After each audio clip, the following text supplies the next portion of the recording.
Hi guys, അപ്പം ഞാൻ വീണ്ടും വന്നു കേട്ടോ. അടിപൊളി സൂപ്പർ റെസിപ്പിയാണ്. ചിക്കൻ വെച്ചിട്ട് നല്ലൊരു റെസിപ്പി, ചിക്കൻ നഗറ്റ്സാണ് തയ്യാറാക്കുന്നത്.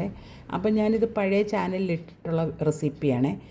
പഴയ ചാനലിലിട്ടത് ഞാൻ റസ്ക് വെച്ചിട്ടാണ് അതിൻ്റെ കോട്ടിങ് തയ്യാറാക്കിയത്. എന്നാൽ ഇത് ഞാനിപ്പം ബ്രെഡ് വെച്ചിട്ടാണ് ചെയ്യുന്നത്. ബ്രെഡ് വെച്ചിട്ട് ചെയ്യുമ്പോൾ കുറച്ചും കൂടെ കാണാനും ഭംഗിയൊക്കെ ആയിരിക്കും കേട്ടോ. കഴിക്കാനും നല്ല ടേസ്റ്റാണ്. അപ്പോൾ അതെങ്ങനെ ചെയ്യുന്നതെന്ന് നോക്കാം. പഴയ വീഡിയോയെക്കാട്ടിലും നല്ലൊരു സൂപ്പറായിട്ടുള്ളൊരു വീഡിയോ ആണിത്. അപ്പം നിങ്ങളെല്ലാവരും കണ്ടു നോക്കണം കേട്ടോ. അപ്പം നമുക്ക് വീഡിയോയിലേക്ക് പോകാം. അപ്പം ഞാനിത് ഇവിടെ 8 സ്ലൈസ് ബ്രെഡാണ് എടുത്ത് വെച്ചിരിക്കുന്നത്. ഈ ബ്രെഡ് നമുക്കൊന്ന് മിക്സിയുടെ ജാറിലേക്ക് ഇട്ടിട്ട് ഒന്ന് ക്രഷ് ചെയ്തെടുക്കാം കേട്ടോ. അപ്പം ഞാൻ ഈ സൈഡിലത്തെ ഈ ബ്രൗൺ കളറുള്ള വിളുമ്പൊന്നും ഞാൻ കളയുന്നില്ല കേട്ടോ. ഇതേപോലെ തന്നെ കട്ട് ചെയ്തിടുവാണേ.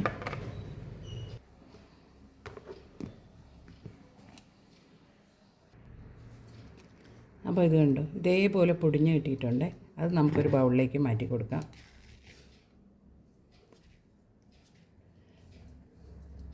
മുഴുവനായിട്ട് മാറ്റുന്നില്ല കേട്ടോ, ഇത്രയും ഞാൻ ബാക്കി വെച്ചേക്കുവാണേ.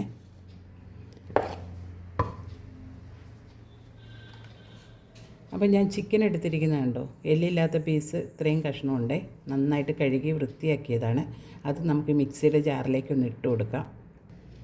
അപ്പോൾ ഈ ചിക്കൻ നമുക്ക് ഈ മിക്സിയുടെ ഈ ബ്രെഡ് പൊടിച്ച് ഇതിനകത്തോട്ട് നമുക്ക് ഈ ചിക്കൻ ചേർത്ത് കൊടുക്കാം.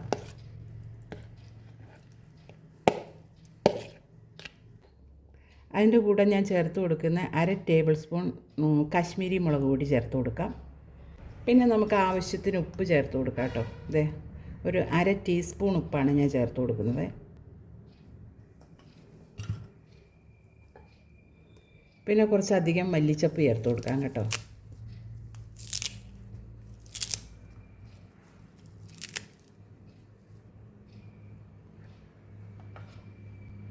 പിന്നെ ഇഞ്ചി വെളുത്തുള്ളി പേസ്റ്റ് ചേർത്ത് കൊടുക്കാം.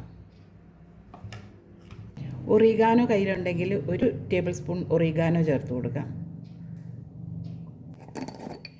പിന്നെ നമുക്ക് ചേർത്ത് കൊടുക്കേണ്ടത് 1 ടീസ്പൂൺ കുരുമുളക് പൊടി ചേർത്ത് കൊടുക്കാം കേട്ടോ.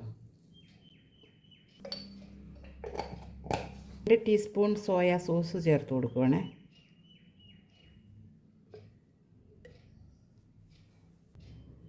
നന്നായിട്ടൊന്ന് അരച്ചെടുത്തുകൊണ്ട് വരാം. ഓക്കെ, അപ്പം നമ്മുടെ ചിക്കനൊക്കെ ഇതേ നല്ല റെഡിയായിട്ട് അരഞ്ഞ് വന്നിട്ടുണ്ട്. ഇത് നമുക്കൊരു ബൗളിലേക്ക് മാറ്റി കൊടുക്കാം. ഒരു മുട്ട പൊട്ടിച്ചൊരു ബൗളിലേക്ക് ഒഴിച്ച് കൊടുത്തു. അതിൻ്റെ കൂടെ ഒരു പിഞ്ച് ഉപ്പും കൂടെ ഇട്ടിട്ട് നന്നായിട്ടൊന്ന് അടിച്ച് വെക്കാം. ഇനി നമ്മുടെ ചിക്കൻ്റെ കൂട്ട് നമുക്ക് കയ്യിലിച്ചിരി ഓയിൽ പുരട്ടിയതിന് ശേഷം ഇത് നന്നായിട്ടൊന്ന് കുഴച്ചെടുക്കാം. നന്നായിട്ട് അരഞ്ഞു വന്നിട്ടുണ്ട് കേട്ടോ.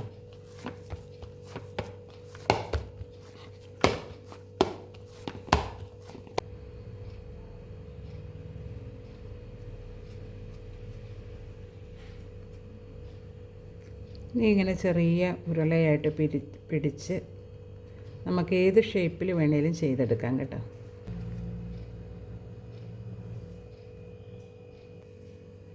ഇങ്ങനെ നമുക്കെല്ലാം ചെയ്തെടുക്കാം. അപ്പോൾ അത് ഇത്രയും ഞാൻ ചിക്കൻ നഗറ്റ്സ് ഉണ്ടാക്കാനായിട്ട് എടുത്തു വെച്ചിട്ടുണ്ട് കേട്ടോ. 17 എണ്ണോളം ഉണ്ട് കേട്ടോ. ഇതുണ്ട്. അപ്പോൾ ഇത് നമുക്കിനി ഫ്രൈ ചെയ്തെടുക്കാം. ഓക്കെ, ഞാൻ പാനടുപ്പത്ത് വെച്ച് കുറച്ച് ഓയിൽ ഒഴിച്ചിട്ടുണ്ട് കേട്ടോ. ഓരോന്നിങ്ങനെ എടുത്തിട്ട് നമ്മുടെ ഇത് കണ്ടോ, ഓരോന്നെടുത്തിട്ട് നമ്മുടെ മുട്ടയ്ക്കകത്തൊന്ന് ഡിപ്പ് ചെയ്യാം. ബ്രെഡിലേക്ക് നമുക്കിങ്ങനെ ഡിപ്പ് ചെയ്തിട്ട് നന്നായിട്ട് ബ്രെഡ് കോട്ടിങ് പിടിക്കണം. എന്നിട്ട് നമുക്ക് ഇങ്ങനെ ഇട്ട് കൊടുക്കാം. തീ ഒന്ന് മീഡിയത്തിലേക്ക് വെച്ച് കൊടുക്കാം.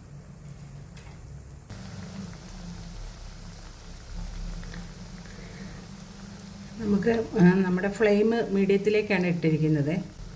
കുറച്ചും കൂടെ ഇട്ട് കൊടുക്കാൻ ഇതിൽ സ്പേസ് ഉണ്ട്. ഈ ബ്രെഡിലും ഡിപ്പ് ചെയ്ത് നമ്മൾ ഫ്രൈ ചെയ്തെടുക്കുമ്പോൾ തന്നെ നല്ല ഭംഗിയായിട്ട് കാണാനായിട്ടൊക്കെ നല്ല ടേസ്റ്റുമാണിത്.